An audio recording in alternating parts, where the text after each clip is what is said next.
Hello, in this video I'm gonna show you how to mount your XIAOMI Smart Camera C701 on the wall.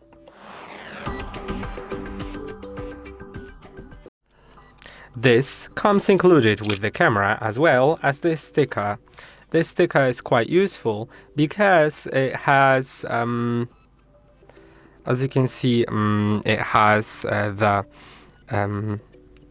marks where you can drill, so you can just put the sticker on the wall wherever you want to drill. Then use a 6mm diameter drill and drill it about 30mm deep. Now, later on, use the anchors included to put them in the wall.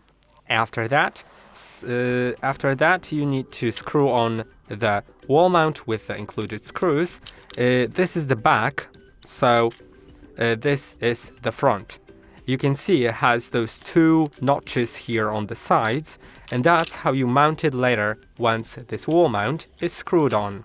You find this on the back of the device, on the bottom of the device, and then you can basically screw it on like that.